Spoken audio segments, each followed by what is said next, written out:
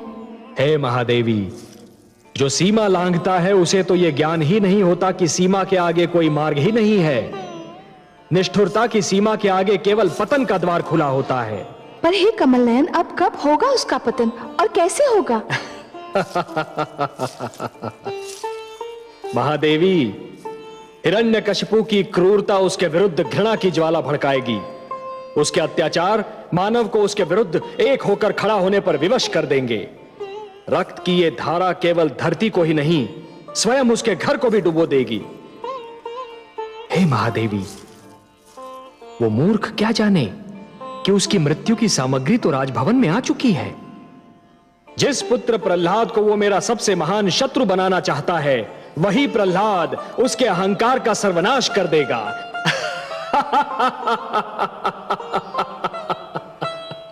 जिस प्रकार समुद्र को यह ज्ञान नहीं होता महादेवी कि उसकी गहराइयों में ज्वार पल रहा है, उसी प्रकार हिरण्यकशिपु को भी यह ज्ञान नहीं है कि उसके ईश्वरत्व को ललकारने वाला स्वयं उसके राजभवन में जन्म ले चुका है।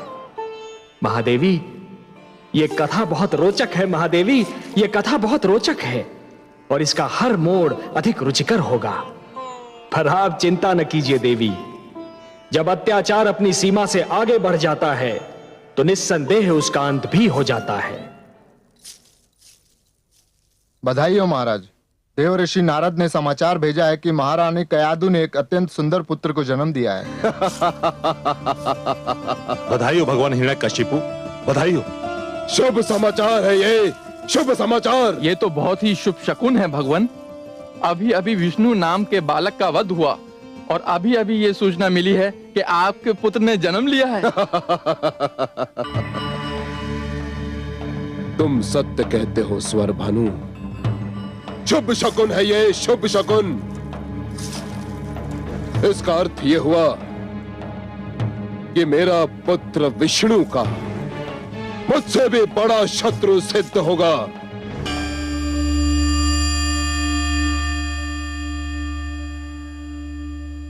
हे कमल नयन, अंधेरी रात्रि को उजाले का संदेश देने वाली सूर्य किरण सी आपकी मुस्कान, ये पतझड़ के अंत और वसंत ऋतु के आगमन की घोषणा करने वाले सुगंधित समीर की भांति आपकी मधुर मुस्कान खुला संकेत कर रही है कि सृष्टि में अवश्य कोई ऐसी घटना घटी है जिसने आपके मन को प्रसन्न कर दिया है। अहो महादेवी, अहो, हमारा कोई ऐसा संकेत नहीं जिसका भेद आप जान न पाए।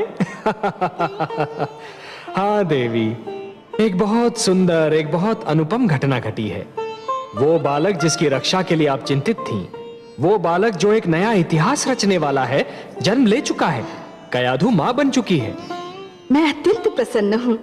मेरी कामना है कि कयाधु का ये पुत्र अत्यंत भाग्यशाली हो। वो भाग्यशाली होगा महादेवी, अत्यंत भाग्यशाली होगा। जिस प्रकार ध्रुव अपने दृढ़ निश्चय का इतिहास रच गया, उसी प्रकार ये बालक भी अपने दृढ़ विश्वास का इतिहास रचेगा। जिसे जन्म लेते ही देवर्षि नारद जैसे महान मार्गदर्शक की गोद मिल जाए, उसने तो नेत्र खोलते ही अपना मार्ग भी देख लिया और अपना लक्ष्य भी।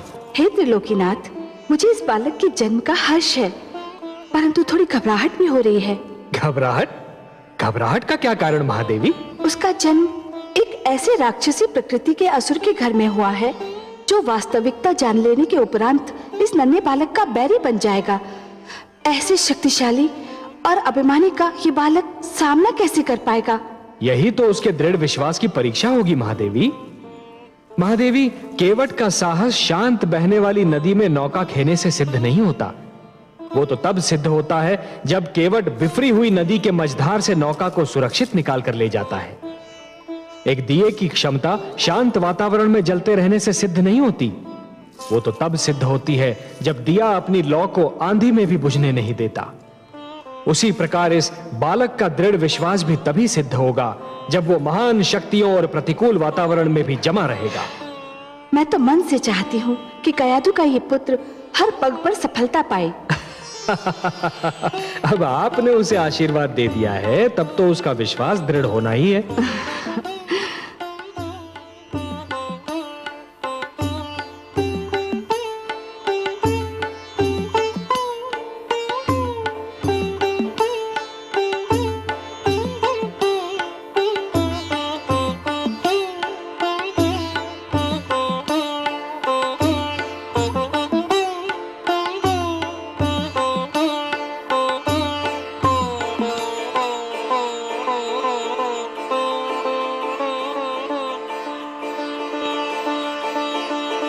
आयुष्मान भवः पुत्र। अपनी माता के गर्भ में मुझसे जो कुछ भी सुना था, सीखा था, वह स्मरण है कि भूल गए? ओम नमो भगवते वासुदेवाय। ओम नमो भगवते वासुदेवाय। बस बस पुत्र, मैं संतुष्ट हो गया। तुमने तो मेरा पूरा पाठ कंठस्थ कर लिया है। ध्यान रखना पुत्र, मैंने तुम्हें ईश्वर पर आस्था और विश्वास का मार्ग दिखाया है। यह विश्वास सृष्टि की महानतम शक्ति है। जो ईश्वर पर अडिग विश्वास रखता है, वह पर्वत से टकराए तो पर्वत झुक जाए, समुद्र से मिले तो समुद्र शांत हो जाए। सूर्य, चंद्रमा, नक्षत्र मंडल जिसकी ओर भी दृष्टि डाले, वही उसका दास हो जाए। सृष्टि का पूरा भेद ही उसकी मुट्ठी में आ जाए। कठिन को सरल और असंभव को संभव बनाना उसके बाएं हाथ का खेल होगा। पुत्र, इस मार्ग से कदापि नहीं हटना।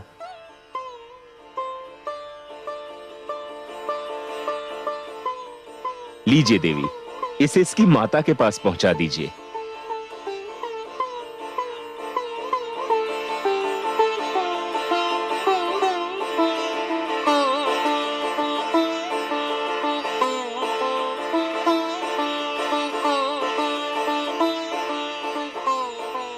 नारायण नारायण।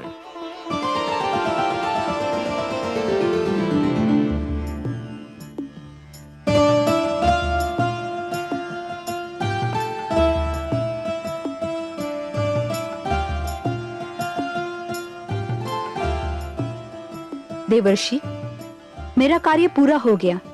मुझे विष्णु लोक लौटने की अनुमति दीजिए। मैं आपका बहुत आभारी हूं देवी कि आप आ गईं। आपने ऐसे समय पर मेरी सहायता की जब मेरी बुद्धि भी काम नहीं कर रही थी।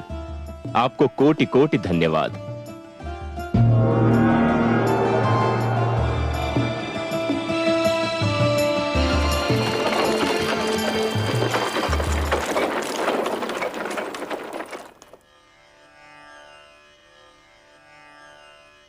नारायण नारायण।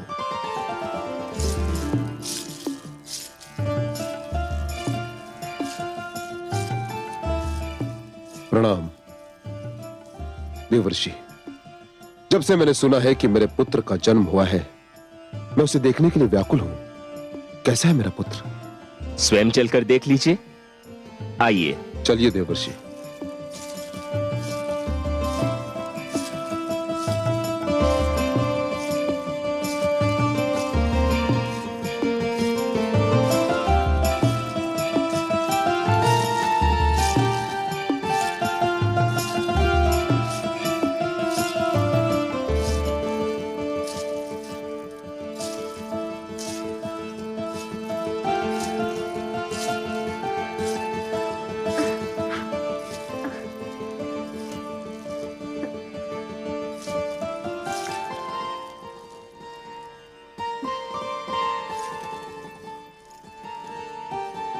कितना सुंदर है मेरा पुत्र,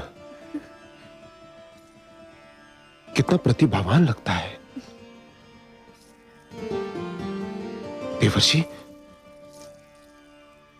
उसके माथे से तो तेज की किरणें फूट रही हैं। कितनी मीठी है इसकी मुस्कान। उसकी आंखें सूर्य और चंद्रमा की भांति चमक रही हैं।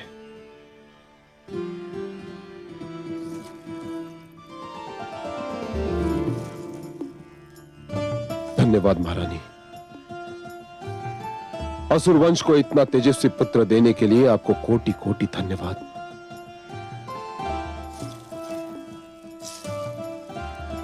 देवर्षि, आज यदि मेरा पुत्र सुरक्षित है तो केवल आपकी कृपा के कारण।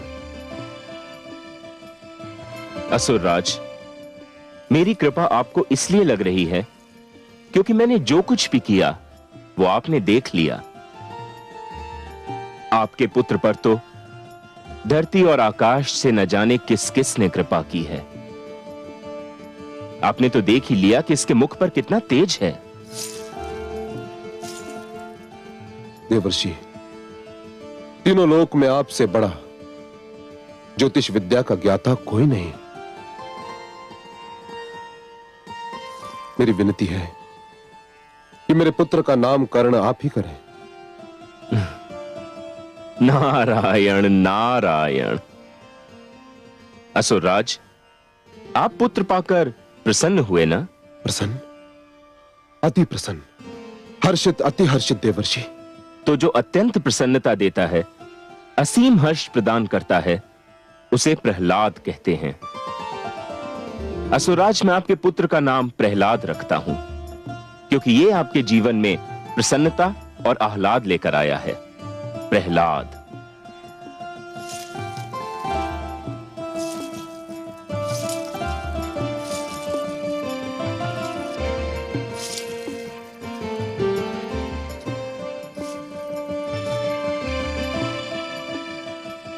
देवर्षि, बहुत सुंदर नाम सोचा है आपने, प्रहलाद, पुत्र प्रहलाद। मेरा पुत्र प्रहलाद भगवान हिरण्यकशिपु का पुत्र प्रहलाद। देवर्षि, मुझे लगता है कि मेरा पुत्र महानता में मुझसे भी आगे निकल जाएगा। हे असुरराज, मेरी ज्योतिष विद्या कहती है कि पहली बार आपके मुख से सत्य वचन निकला है। देवर्षि, मुझ में इतना साहस नहीं कि मैं आपसे कहूं कि आप मुझसे कुछ मांगें, किंतु यदि कोई इच्छा हो तो अवश्य व्यक्त कीजिए। सत्य असुरराज? सत्य, परम सत्य देवर्षि। आपकी किसी भी इच्छा की पूर्ति करके मुझे हर्ष होगा। मुझ जैसे सन्यासी की न तो कोई इच्छा होती है और न आवश्यकता, किंतु असुरराज, पुत्री कयाधु इतने दिनों तक मेरी इस कुटिया में रही कि पहली बार मुझे पुत्री मोह का अनुभव हुआ, और फिर आपके पुत्र प्रहलाद ने जन्म लेकर मेरी इस कुटिया को अपनी मधुर किलकारियों से भर दिया। मेरी ये इच्छा है असुरराज कि ये दोनों कुछ और दिन मेरी ही कुटिया में रहें।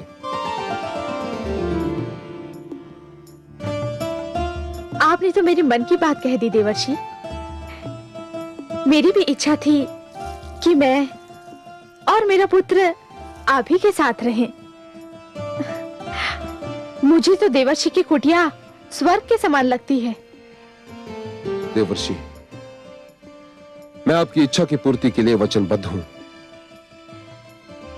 अपने पुत्र से दूर रहना मेरे लिए संभव नहीं, किंतु आपके उपकारों के आगे मैं नतमस्तक हूं। मैं पुत्र प्रहलाद और महारानी को यही छोड़ जाऊंगा, और आपको मुझे एक वचन देना होगा। कहिए असुरराज, क्या चाहते हैं आप? देवर्षि, मुझे विष्णु से घृणा है, अपार घृणा, और आप विष्णु भक्ति के लिए विख्यात हैं। मुझे वचन दीजिए कि आप मेरे पुत्र के सम्मुख विष्णु का नाम कभी नहीं लेंगे देवर्षि, कभी नहीं। मुझे वचन दीजिए। असुरराज, पुत्र कयाधु और दौहित्र प्रहलाद के लिए मैं कुछ भी त्याग कर सकता हूं। मैं आपको वचन देता हूं कि मैं सब कुछ कहूंगा, किंतु आपके पुत्र के सम्मुख विष्णु शब्द का उच्चारण नहीं करूंगा। सुंदर, अति सुंदर देवर्षि।